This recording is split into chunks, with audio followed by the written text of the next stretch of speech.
साधु और खजूर। एक दिन की बात है। एक साधु गांव के बाहर वन में स्थित अपनी कुटिया में बाजार पड़ा। बाजार से गुजरते हुए साधु की दृष्टि एक दुकान पर रखी ढेर सारी टोकरियों पर पड़ी।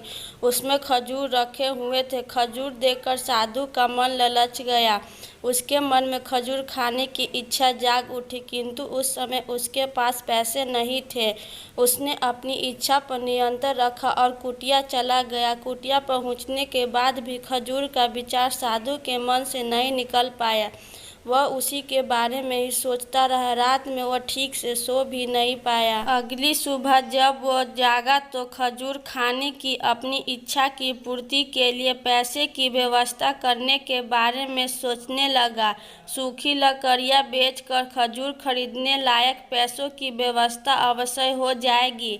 यह सोचकर वह जंगल में गया और सूखी लकड़ियाँ बीनने लगा। काफ़ी लकड़ियाँ इकट्ठी करने के बाद उसने उसका गठन बनाया और उसे अपने कंधे पर लादकर बाजार की ओर चल पड़ा।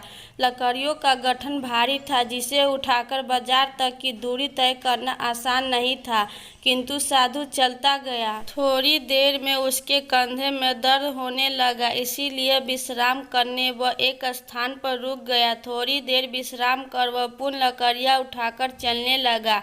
इसी तरह रुक रुक कर किसी तरह वह लकड़ियों के गट्ठर के साथ बाजार पहुंचा।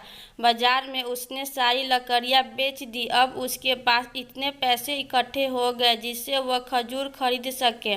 वह बहुत प्रसन्न हुआ और खजूर की दुकान में पहुंचा। सारे पैसे से उसने खजूर खरीद ली और वापस अपनी कुटिया की ओर चल पड़ा। कुटिया की ओर जाते जाते उसके मन में विचार आया कि आज मुझे खजूर खाने की इच्छा हुई, हो सकता है कल किसी और वस्तु की इच्छा हो जाए। कभी नए वस्तु की इच्छा जाग जाएगी तो कभी अच्छे घर की, कभी स्त्री और बच्चों की, तो कभी धन की।